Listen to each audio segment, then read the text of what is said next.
کہ سب سے پہلے تو کچھ لوگوں نے آپ کے بارے میں جو یہ بات پھیلائی، جیسے ظہیر کے بارے میں کہ وہ مالی ہے اور یہ کہ وہ گینگ کا سرغنہ ہے، تو آپ کے بارے میں لوگ یہ بات کر رہے تھے کہ آپ کیونکہ بہت سیریس رہتی ہو تو آپ کے اوپر کوئی پریشر تھا، آپ کو نشہ دیا جا رہا تھا، آپ کو کوئی انجیکشنز لگائے جا رہے تھے.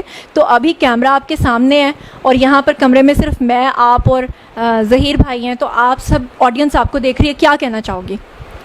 پہلی بات تو میں بالکل ٹھیک ہوں، اور میں جو کہتی تھی وہ اپنی مرضی سے کہتی تھی. کوئی نشہ وغیرہ نہیں دیا جا رہا تھا، کوئی انجیکشن نہیں لگایا جا رہا تھا، میں سب اپنی مرضی سے کہتی تھی. ہاں، اور اب مجھے یہ بتاؤ کہ پب جی کے تھرو تو ہمیں پتہ چل گیا کہ آپ لوگوں کی فرینڈ شپ ہوئی، لیکن فرسٹ ٹائم آپ لوگوں نے ایک دوسرے کو کب دیکھا تھا؟ میں جب گئی ہوں لاہور تو فرسٹ ٹائم ہی ملی ہوں ان سے. تو آپ نے سوچا نہیں تھا کہ اگر ظہیر آگے سے پتہ نہیں کس طرح کا نکل آیا تو، لیکن یہ محبت تھی؟ محبت تھی، سچی محبت. سچی محبت وہ تو ہمیں اس لیے نظر آتی ہے کہ ایک ایسی لڑکی جو سندھ ہائی کورٹ سے لے کر لاہور. اچھا ہاں، میں چاہتی ہوں کہ آپ جو آنسر دیں، میرے کچھ ویورز نے کہا تھا کہ آپ دوپٹہ اتار کے دیں. اس کی وجہ یہ ہے کہ لوگوں نے ایک یہ الزام لگایا کہ جو سندھ ہائی کورٹ میں آپ نے کپڑا لپیٹا ہوا تھا ایک بلیک کلر کا، تو لوگ کہہ رہے تھے کہ آپ کے کانوں کے اندر جو ہے وہ کوئی ہینڈ فری لگی ہوئی ہے یا بلوٹوتھ لگی ہوئی ہے جس کے ذریعے سے آپ کو انسٹرکٹ کیا جا رہا ہے. میں چاہتی ہوں آپ دوپٹہ لوگوں کے سامنے ہی اتار دو، خدا نخواستہ بعد میں کہیں یہ الزام نہ لگا دیں کہ آپ کو شاید کوئی کانوں میں کوئی چیز لگی ہوئی ہے. تو کیا کہنا چاہو گی ایسے لوگوں کے بارے میں؟ نہیں، جو لوگ آپ کے بارے میں یہ کہہ رہے تھے کہ آپ کے کانوں میں کوئی انسٹرکشنز دی جا رہی ہیں. ایسا کچھ بھی نہیں ہے، میں نے سب اپنی مرضی سے کہا تھا، اور میرے کان میں کچھ بھی کوئی ایئر پوڈز وغیرہ کچھ بھی نہیں لگے ہوئے تھے. دوپٹہ میں نے اس لیے کیا تھا کیونکہ مجھے پسند ہے، اب مجھے کرنا پسند ہے، تو میں نے اپنی مرضی سے دوپٹہ نقاب وغیرہ کیا ہوا تھا. اچھا دعا، میں آپ سے ایک اور چیز پوچھنا چاہتی ہوں کہ آپ کے پیرنٹس نے ابھی ریسنٹلی اپنا ایک اسٹیٹمنٹ دیا ہے جسے لے کر سب یوٹیوبرز چل رہے ہیں. وہ یہ کہہ رہے ہیں کہ جب آخر میں پوچھا گیا آپ سے کہ آپ اپنے پیرنٹس کو ملنا چاہتی ہیں، آپ نے جج صاحب سے کہا میں نہیں ملنا چاہتی، لیکن جج صاحب نے آپ سے ریکویسٹ کیا کہ آپ مل لو. 10 منٹ کا آپ لوگوں کو ٹائم ملا اور اس کے بعد آپ کے پیرنٹس نے باہر آ کر لوگوں سے یہ کہا کہ آپ نے اپنے پیرنٹس کو کہا ہے کہ میں آپ کے ساتھ جانا چاہتی ہوں. ہمیں پتا تھا، میں نے آپ سے پوچھ لیا تھا، لیکن جب میں نے لوگوں کو بتایا لوگ اس بات پہ یقین نہیں کر رہے تھے. اب آپ کے سامنے لوگ ہیں، آپ بتاؤ کہ کیا واقعی آپ نے اپنے پیرنٹس کو یہ کہا تھا کہ میں آپ لوگوں کے ساتھ جانا چاہتی ہوں؟ نہیں، میں نے ان سے ایسی کوئی بات نہیں کی. انہوں نے خود جج کو جا کے جھوٹ بولا کہ وہ یہ بول رہے، لیکن میں نے تو ان سے ایسی کوئی بھی بات. تو اصل میں بات کیا ہوئی تھی جب آپ لوگوں کی ملاقات ہوئی تھی؟ ملاقات ہوئی تو وہ یہی بات کر رہے تھے کہ ہم جج کو جا کے کہو کہ ہمارے ساتھ جانا ہے. تو میں نے ان کو اس بات کا انکار کیا کہ میں نے نہیں جانا. تو پھر میں نے ان کو کہا کہ آپ صلح کر لیں. تو انہوں نے کہا ہم ایسے صلح نہیں کریں گے، آپ جج کو جا کے زبردستی کہو کہ ہم نے جو ہے نا آپ کے ساتھ جانا. تو پھر میں نے انکار کر دیا. تو پھر میں وہاں سے چلی گئی تھی، پر انہوں نے پھر جج کو جا کے جھوٹ بولا خود ہی. اچھا یہاں پر میں ایک بات کر دوں، سب لوگ سن رہے ہیں کہ دیکھیں پیرنٹس جو ہوتے ہیں نا وہ ہمیشہ اپنے بچوں کا اچھا سوچتے ہیں. میرا پہلے دن سے کوئی ایسا مقصد نہیں تھا کہ ہم خدا نہ خواستہ ظہیر کے والدین کو برا کہنا چاہ رہے ہیں یا دعا کے. وہ بھی پیرنٹس ہیں اور وہ بھی پیرنٹس ہیں. ظاہری بات ہے اگر ان کی بیٹی آ گئی ہے وہ کنسرنڈ ہوں گے، ان کو بھی اس بات کی فکر ہوگی کہ ہماری بیٹی پتہ نہیں کس حال میں ہے. میرا پہلے دن سے جو ایک تضاد تھا، پہلے دن سے جو مجھے پرابلم تھی وہ یہ تھی کہ میں کہتی تھی کہ وہ جو گینگ کا الزام لگا رہے ہیں وہ سراسر غلط لگا رہے ہیں. اور خاص طور پہ جو کچھ یوٹیوبرز یہ بات کر رہے تھے کہ آپ کو نشہ دے کے یا آپ کو حبس بے جا میں رکھ کے یا آپ کو بلیک میل کر کے اس طرح کی اسٹیٹمنٹس دلوائی جا رہی ہیں، ان کے نام کیا پیغام دینا چاہتی ہو؟ میں ان کو یہ کہنا چاہوں گی کہ پہلی بات تو کوئی مجھے نشہ نہیں دے رہا تھا، اور نہ کوئی انجیکشن لگایا تھا، نہ ہی کوئی مجھے بلیک میل کر رہا تھا. اور دعا، آپ کی ایج کے حوالے سے بہت ایک پرابلم اٹھا ہوا ہے کیونکہ آپ کا ویٹ بہت کم ہے. ابھی میں آپ کو دیکھ رہی ہوں اور میں اس بات کو سمجھتی ہوں بینگ میڈیا پرسن کہ جس طرح میں بہت زیادہ اسمارٹ ہوں لیکن کیمرے پہ میں 10 kg زیادہ ہوں گی، تو اسی طرح سے آپ جو ہیں وہ زیادہ آنے کے بجائے نا اور تھن دکھائی دیتی ہیں. تو ویسے بھی میں سمجھ سکتی ہوں کہ پچھلے 2 ماہ میں آپ لوگ جس کرائسس سے گزرے ہو، آپ کا ویٹ کافی کم ہو گیا. بلکہ آپ کی مدر کا بھی ویٹ میں دیکھتی ہوں پرانے ویڈیوز میں اور نیو ویڈیوز میں ٹینشن کی وجہ سے کافی کم ہوتا ہے. لیکن لوگ یہ ماننے کو ہرگز تیار نہیں ہے کیونکہ آپ کے پیرنٹس نے جو ڈاکیومنٹس دکھائے ہیں اس کے اکارڈنگلی آپ 14 سال کی بنتی ہیں، جبکہ آپ کی اصل ایج جو ہے وہ آپ کے میڈیکل ٹیسٹ میں آ گئی ہے. یہ کیا مطلب وجہ کیا ہے؟ وہ کہتے ہیں کہ پاسپورٹس میں، ID کارڈز میں، ہر چیز میں آپ 14 سال کی ہیں. تو اب لوگ سن رہے ہیں، آپ کیا کہنا چاہو گی؟ پہلے تو یہ کہ انہوں نے جو میری ایج پاسپورٹ اور بے فارم وغیرہ میں انہوں نے لکھوائی ہوئی ہے وہ ایج کم لکھوائی ہوئی ہے. اچھا، میری ریئل ایج 17 ہے اور وہ لوگ جیسے ماں باپ اکثر کرواتے ہیں لڑکیوں کی کہ شادی کا مسئلہ اور جابس کا، تو انہوں نے اسی طرح میری ایج بھی کم لکھوائی ہوئی تھی. تو وہ تو کہتے ہیں کہ ہماری شادی 2005 کے اینڈ پہ ہوئی ہے اور یہ 2008 میں پیدا ہوئی ہے، جبکہ آپ یہ کہتی ہیں کہ آپ 2006 میں پیدا ہوئی تھی. جی. یعنی یہ بات سمجھ میں آتی ہے کہ 2005 میں اگر شادی ہوئی ہے تو 2006 میں آپ پیدا ہوئی، لیکن وہ انہوں نے آپ کی 2-3 سال آگے بڑھا کے ایج لکھی ہوئی تھی، جس کی وجہ سے ڈاکیومنٹس میں آپ کی ایج کم آ رہی تھی، اور یعنی کہ آپ کی میڈیکل رپورٹ میں بالکل صحیح وہ چیز آئی ہے. جی بالکل ٹھیک ہے. جی تو دعا اس وقت آپ کے پیرنٹس بھی ڈیفینیٹلی آپ کو دیکھ رہے ہوں گے، سن رہے ہوں گے، آپ انہیں کیا کہنا چاہتی ہیں؟ کیمرہ آپ کے سامنے، آپ کہیے ان کو.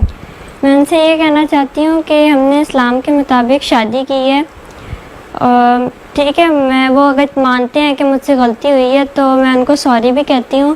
بس میں یہ چاہتی ہوں کہ وہ اپنا دل بڑا کریں اور مجھے اور ظہیر کو ایکسیپٹ کریں. میں مانتی ہوں وہ بھی تکلیف سے گزرے ہیں، میں بھی گزر رہی ہوں. بس وہ اپنا دل بڑا کر کے مجھے اور ظہیر کو ایکسیپٹ کر لیں. اور جو یہ لوگ غلط باتیں پھیلا رہے ہیں نا کہ وہ گینگ ہے وغیرہ، وہ ایسا کچھ بھی نہیں ہے. ظہیر کی فیملی بہت اچھی ہے، ظہیر بھی بہت اچھا ہے. انہوں نے مجھے بہت خوش رکھا ہے اور مجھے ایکسیپٹ کی ہے. اور ظہیر کی والدہ جو ہیں وہ بھی بہت ہی اچھی ہیں. ابھی ہم لوگ جب آئے تو ان کا جو رویہ تھا دعا کے ساتھ وہ اس طرح سے تھا کہ جب ہم لوگ ان کے گھر میں انٹر ہوئے تو پتہ یہ چلا کہ انہوں نے دعا سے پوچھا کہ آپ کو کیا کھانا ہے، اور دعا نے کہا کہ مجھے پزا آرڈر کرنا ہے. تو میں نے کہا کہ آپ نے اس کو روٹی کھانے کی عادت نہیں ڈالی. تو انہوں نے کہا کہ جس دن سے یہ آئی ہوئی ہے یہ صرف پزا کھاتی ہے یا نوڈلس کھاتی ہے. یہ کیا چیز ہے؟ مطلب روٹی کھانے کی عادت نہیں ہے آپ کو؟ آنٹی آپ کو پزاز وغیرہ منگوا کے دے رہی ہیں؟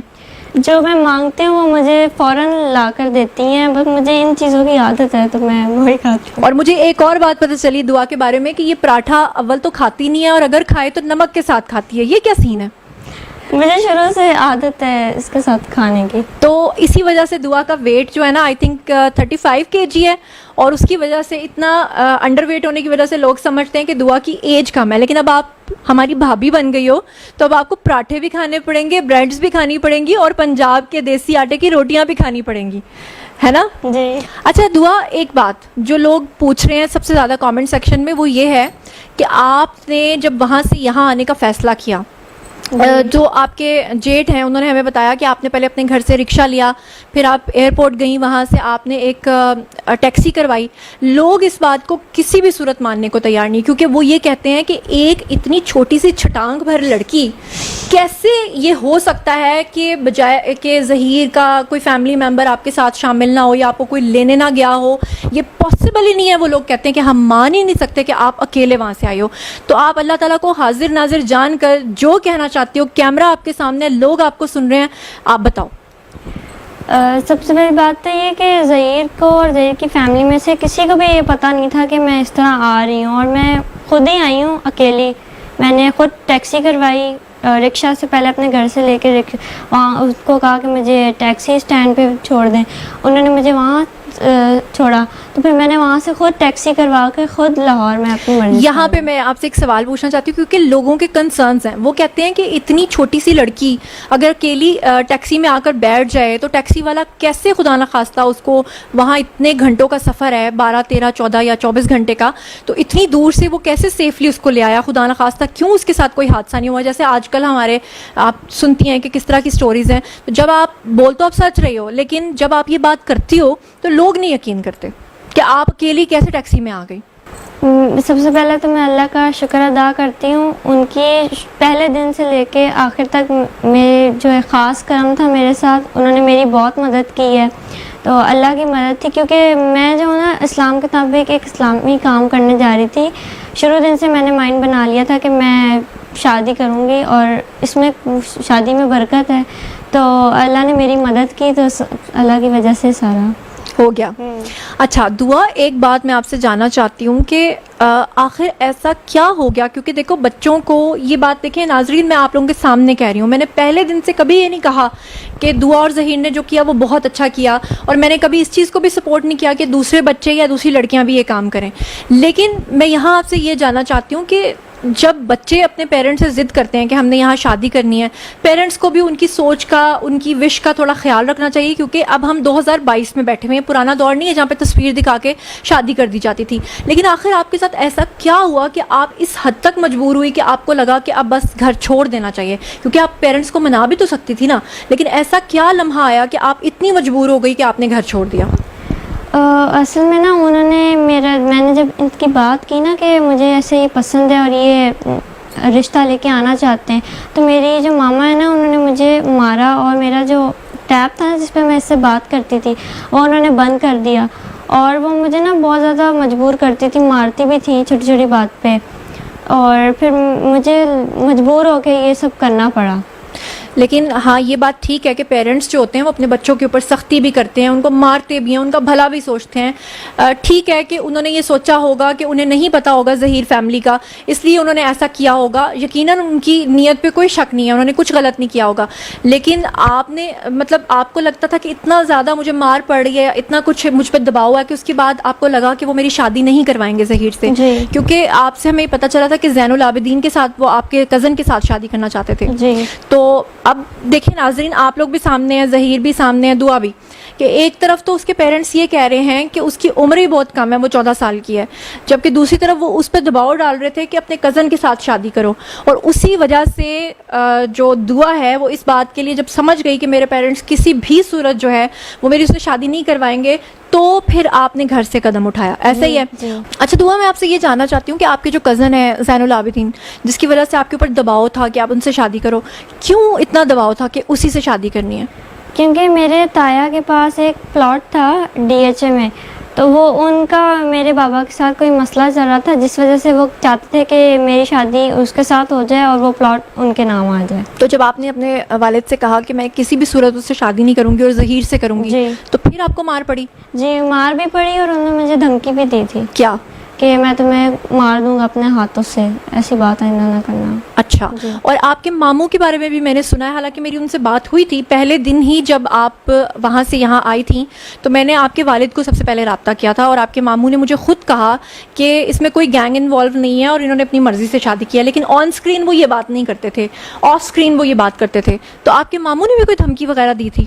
جی, میرے ماموں نے بھی دھمکی دی تھی کہ جو ہے نا ہم اس کی شادی اپنی مرضی سے کریں گے, اور جہاں یہ چاہ رہی ہے وہاں ہم نہیں کریں گے. تو زبردستی پھر میرے بابا بھی زبردستی کر رہے تھے میرے ساتھ. ٹھیک ہے. اچھا دعا, ذرا ایک دفعہ پھر لوگوں کو بتا دو کہ وہ جو آپ اتنے کپڑے لپیٹ کے رکھتی تھی اور جو اتنی پولیس آپ کے ارد گرد ہوتی تھی, تو لوگ اعتراض اٹھاتے تھے کہ نمرا کاظمی کے کیس میں یہ نہیں ہے, آپ کے کیس میں, اور آپ کو گھسیٹا جا رہا ہے, اور وہ سمجھتے تھے کہ آپ کے اوپر کوئی ظلم ہو رہا ہے. تو لوگ آپ کو سن رہے ہیں, وہ کیوں اتنا کپڑا آپ لپیٹ رہی تھی اور کیا ہو رہا تھا؟ وہ کپڑا جو میں لپیٹ رہی تھی وہ میں اپنی مرضی سے لپیٹ رہی تھی, کیونکہ مجھے پسند ہے حجاب وغیرہ کرنا, تو میں اپنی مرضی سے, کیونکہ کافی لوگ ہوتے تھے تو مجھے نہیں پسند کہ میں بنا دوپٹے کے اس طرح جاؤں, تو میں اپنی مرضی سے وہ کرتی تھی. اور وہ گھسیٹنا وغیرہ وہ سارا میری پروٹیکشن کے لیے کر رہی تھی پولیس. اچھا دعا, آپ کے بارے میں آپ کے پیرنٹس کہہ رہے تھے کہ آپ کی آئی سائٹ بہت زیادہ ویک ہے اور آپ اس کے بغیر دیکھ نہیں سکتی ہیں, تو کیا ایسا ہے کہ آپ اس کے بغیر دیکھ نہیں سکتی ہیں؟ اور وہ کہہ رہی تھیں کہ آپ گلاسز لیے بغیر ہی وہاں سے آ گئی ہیں. ایسا بھی نہیں ہے کہ میری آئی سائٹ بالکل ہی ویک ہے, بالکل نظر نہیں آتا, مجھے نظر آتا ہے اور میں دیکھ سکتی ہوں. بس میں گلاسز کبھی کبھی لگاتی ہوں جب مجھے ٹی وی وغیرہ دیکھنا ہوتا ہے. یہ میرے پاس, یہ دیکھیں میری گلاسز, یہ نہیں میری گلاسز. اچھا